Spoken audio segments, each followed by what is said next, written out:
안녕하세요. 김동섭입니다. 9월 22일 아침 시황 하도록 하겠습니다. 오늘 새벽에 끝난 미국 시장은 급락 마감했죠. 장 초반에는 상승을 해서 1%대까지 상승하는 모습도 있었습니다. 오늘 새벽에 미국 시장은 FMC가 끝나면서 3연속 자이언트 스텝을 밟게 됐죠. 그로 인해서 시장이 충격을 받는 모습이었는데요. 미국 시장이 장중에 1%까지 상승했던 이유 중에 하나는 뭐냐면 그 제롬 파월의 발언 중에 언젠가는 금리 인상 속도를 완화할 거다 뭐 이런 발언이 하나 있었다고 합니다. 그게 미국 시장을 상승으로 끌었었고, 그러나 파월의 진짜 의지는 물가가 잡기 전에는 금리를 안 내릴 거다 뭐 이런 얘기가 있었다고 하네요. 그로 인해서 미국 시장이 막판에 급락으로 끝나는 상황입니다. 우리나라 해외 미니 선물, 그러니까 우리나라 야간 선물이 끝나는 시간이 새벽 4시거든요. 4시 이후에 1시간 동안 플러스 1%에서 마이너스 1.7%까지 스트레이트로 빠지는 그런 상황이 되어버렸어요. 야간 선물에 상방으로 선물 매수하신 분들은 좀 오늘 좀 많이 피곤한 하루가 될 수 있다. 뭐 이런 생각 한번 해봐야 될 것 같고요. 이 FOMC 회의 후에 그 시장에서 관심을 갖게 된 것은 점도표네요. 점도표. 이 점도표는 향후 금리가 어느 정도 수준까지 갈 거냐. 물론 이건 100% 맞지는 않습니다. 100% 맞지는 않은데 작년이나 올 초에 같은 경우 금리 인상할 때 연말에 연준이 목표치라는 그 금리 수준이 3.4였습니다. 3.4. 근데 지금은 바뀌었죠. 인플레이션이 계속 버티고 있어서 특히 지난번에 8.3이 나왔는데 전체적으로 둔화가 됐지만은 에너지하고 식료품을 제외한 그런 CPI가 너무 뛰어서 시장의 부담감으로 다가와서 이번에 자이언트 스텝을 했는데, 울트라 스텝도 사실 가능했던 상황이었죠. 저는 사실 울트라 스텝을 하기를 좀 원했고요.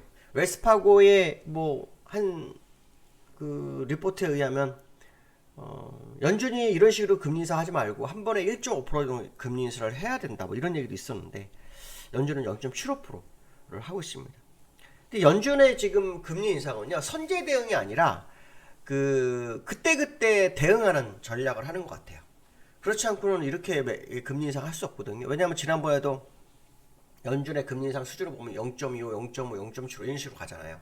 그러니까 이 처음부터 0.75 아니나 1 이렇게 하면서 내려와가지고 지금 한 0.25를 했으면 오히려 시장의 효과가 더 컸지 않았을까 생각이 드는데, 오히려 그 시간만 시장에 줘서 인플레이션이 더 커질 기회를 만든 거 아니냐 이런 생각이 되기 때문에 0.75%의 자이언트 스텝을 했지만 이것을 우리가 100% 어떤 신뢰하기는 좀 부담스러운 상황이다 뭐 이런 생각 해봐야 될 것 같은데요.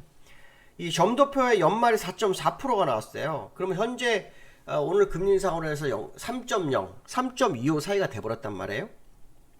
그럼 4.4까지 간다 그러면 3.0을 기준으로는 1.4포인트가 남은 거고 4%가 남은 거고요. 3.25로 따진다면 1.15%가 남은 거예요. 그러면 이렇게 되면은 자이언트 스텝이 2번 정도가 있을 수 있다는 얘기거든요. 자이언트 스텝이 저점으로, 그러니까 3.0에서 3.25, 그러니까 저점과 고점 사이로 계산했을 때 자이언트 스텝이 2번이냐, 울트라 스텝이 한 번이냐, 그러니까 2번이냐, 뭐 이런 식으로 지금 해석이 되는 것 같아요. 그러니까 자이언트 스텝 한 번, 울트라 스텝 한 번이냐, 자이언트 스텝 2번이냐 이렇게 계산이 되고 있습니다. 근데 참 재미난 거 뭐냐면 내년도에 목표치를 4.9로 보네요. 이거는 조금 아닌 것 같아요. 그러면 빅스텝이 한 번 남은 거죠. 4.4라고 빅스텝 한 번 정도를 생각하겠다. 그럼 내년도에는 금리 인상이 없다고 똑같은 거잖아요. 제가 여기서 의문을 제기하고 싶은 것 중에 하나는 뭐냐면, 그러면 인플레이션이 연말에 잡힐 거냐 이걸 봐야 되는 거죠. 연말에 4.4% 정도로 올리면은 연말에 인플레이션이 어느 정도 잡힐 거야. 그렇기 때문에 내년에는 상황에 따라 금리 인상을 하는데 빅스텝 정도로 할 거야. 이렇게 해석되는 거죠. 연말에 잡힐 수 있을지 한번 봐야 될 것 같습니다. 왜냐하면 지금처럼 자이언트 스텝이 적은 건 아니지만 지금은 소극적 대응이거든요. 선제 대응을 안 했거든요. 선제 대응을 전혀 안 했기 때문에 지금이라도 사실은 세게 나가기를 바랬는데 여전히 0.75 정도에서 뭐 시장 충격을 덜 주기 위해서 노력하는 건지 모르겠지만 이게 나중에 문제가 될 거라고 저는 판단을 하고 있고요. 어저께 그 국채금리 2년물이 4.11%까지 가는 상황까지 나왔어요. 그래서 지금 뭐 국채금리가 계속해서 올라가고 있어서 연준도 침체를 어느 정도 언급하기 시작했어요. 제롬 파월도 침체를 좀 어느 정도 언급하기 시작했다는 것이 시장의 특징이고요. 지금 제가 우려하는 게 뭐냐면 그 골드연한테 대한 올려줬지만 러시아에서 지금 핵무기 시사 얘기를 했는데 이게 왠지 걸쩍지근합니다. 그러니까 걸리적거리는 항상 저는 뉴스를 볼 때 걸리적거리는 뉴스가 뭐 다 뭐 중요하진 않지만 그래도 이 푸틴이라는 사람이 지난번 우크라이나 침공할 때도 저는 예상을 했거든요. 충분히 이 사람 할 사람이다. 근데 지금도 이 발언이 어떻게 보면 겁을 주는 건지 뭔지 모르겠지만 상당히 좀 부담스러운 상황이 아니냐. 왜냐하면 지금 푸틴이 권좌에서 내려올 수도 있거든요. 잘못하면. 근데 이제 상황적으로 내려오질 않을 확률이 높기 때문에 안 오기 위해서는 그 내부적 정치의 상황을 외부적으로 돌려야 되는 상황이 되기 때문에 뭔가 또 일을 저지를 수도 있겠다는 생각이 좀 들었거든요. 그래서 왠지 이게 또 다른 변수, 뭐 핵무기를 사용하는 건 두 번째 치더라도 이 러시아를 통한 또 다른 변수가 또 시장에 있나? 뭐 이런 생각도 한번 해보는 그런 상황이다. 이렇게 보시면 될 것 같고요. 미국 시장을 기술적으로 보시면 나스닥은 1.79% 하락, 다우는 1.7% 하락인데요. 이게 마지막 1시간에 다 벌어졌습니다. 그러니까 지난번 저점까지 다 왔죠.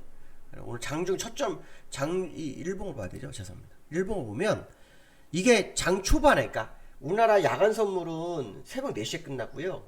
얘네는 5시에 끝나요. 근데 새벽 4시까지 1%의 상승을 보였어요. 그리고 1시간 동안 1.7%가 빠진 거예요. 그러니까 야간 선물 딱 끝나자마자 그때부터 쫙 흘러내린 거예요. 그때부터 쫙 흘러내린 거고. 나스닥도 그렇습니다. 나스닥도 장중에 1.65%까지 상승했다가 우리나라 야간 선물 딱 끝나면서 그 다음에 쭉 흘렀거든요. 꼭 우리나라 선물하고 뭔가 연계된 것처럼. 참, 그건 야간에 콜몰이가 됐다는 얘기인데 오늘 시장 어떻게 받아들일지 한번 봐야 될 것 같습니다. 그래서 어쨌든 이 막판에 밀어버리는 그런 상황이 연출됐다라는 것은 뭐 확실하다 이렇게 보시면 될 것 같고요. 자, 두 번째로는 삼성전자가 외인 매도가 지속입니다. 어저께 300만 주 넘게 파는 거였는데요. 어저께 외인 삼성전자 한번 볼게요. 삼성전자. 네. 삼성전자 어제 300만 주 또 팔았어요. 기관도 또 팔았거든요.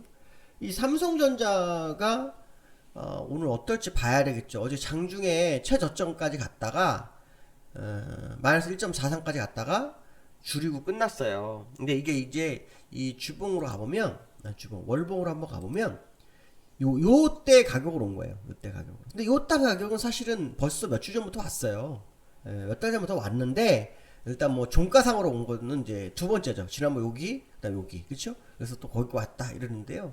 제가 볼 때는 아직도 삼성전자 조금 수급적인 불균형이 여전히 유지되고 있는 상황이라서 좀 주의를 기울여서 나쁠 건 없을 것 같다는 생각이 많이 들고 있고요. 외국인의 매도가 점점 커지고 있다는 것도 상당히 부담으로 다가오고 있다. 그래서 외국인들의 수급적인 변화가 나와야 되는지 봤는데요. 디램 가격이 내년까지는 좀 부담스럽다. 뭐 이런 뉴스가 좀 있어요. 그리고 반도체 업체들이 상당히 좀 부담으로 좀 다가오지 않을까. 뭐 그런 생각 해봐야 될 것 같고요. 세 번째로는 환율 1,400원 돌파 가능성. 여기에 지금 1,396원에 거래되고 있거든요. 여기에서 1,396원에 거래되고 있는데 이 여기 환율이 1,400원으로 돌파 시도하는지를 꼭 봐야 돼요. 이유는 간단한데요. 이유는 간단해요. 왜 간단하냐면 그 미국이 금리 인상을 하면서 역전이 0.75%가 되는데 우리나라가 10월 달에 FMC 금통위가 있어요. 근데 어저께 그 통화 수합 그 미국의 그 뭐 바이든 경제 뭐 멘토라고 했나요? 하여튼 뭐 그 사람이 무슨 얘기를 하냐면 우리나라만 개별적으로 통화 수합은 좀 어렵다. 그러나 통화 수합은 좀 넓힐 필요성이 있는데 그 대상국은 한국이다. 이런 얘기가 있었거든요. 통화 수합이 될지 안 될지는 이제 오늘이나 내일쯤 뭐 발표가 나겠죠. 오늘 나올 건데 이게 되더라도 환율이 지금 상당히 좀 부담이 들거든요. 왜냐면 통화 수합이 안 되기 때문에 국채를 파는 거거든요. 지금 미국 국채를요, 중국이 900억, 그 다음 900억 불, 그 다음에 일본이 770억 불인가 팔고 우리나라가 190억 불 팔았어요. 국채를 팔고 있는 것은 지금 달러를 통해서 이 달러를 확보해가지고 지금 아시겠지만 이 통화 대응을 하려는 것 같거든요. 근데 이게 지금 통화 수합이 될 거라면 굳이 그거를 할 이유가 없는데 그게 안 되고 있다는 거죠. 그래서 오늘 1,400원 돌파하는지를 봐야 되죠. 지금 이 통화 어저께 뉴스를 보니까 기재부가 뭐 한국은행하고 통화 사업을 했다고 하는데, 아니 국민연금하고 한국은행이 통화 사업을 했다는 뭐 그런 뉴스가 있었는데, 뭐냐면 그게 저거죠. 뭐냐면 국민연금이 해외에 나가 투자할 때 달러를 가지고 나가는 거잖아요. 그러니까 그걸 못 가지고 나간다든가, 뭐 그 돈을 갖고 들어온다든가, 뭐 이런 거겠죠. 그걸 활용하고 싶은 거겠죠. 근데 제가 볼 때 그거보다 더 중요한 건 뭐냐면 금리 차를 빨리 줄이는 방법이니까. 한국에서 임시 금통위를 빨리 열어서 빅스텝 이상으로 가버리는 거죠.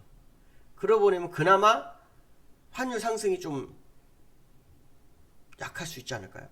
예, 그 생각도 한번 해봅니다. 그래서 한국은행의 역할론을 한번 얘기해둔 건데, 어쨌든 원달러가 오늘 본시장에서 굉장히 강할 거라고 보는데, 본시장에 1,400원 돌파하는지 한번 보는 하루가 돼야 되겠다, 이런 말씀 드리고 싶습니다. 오늘 여기까지 하겠습니다. 감사합니다.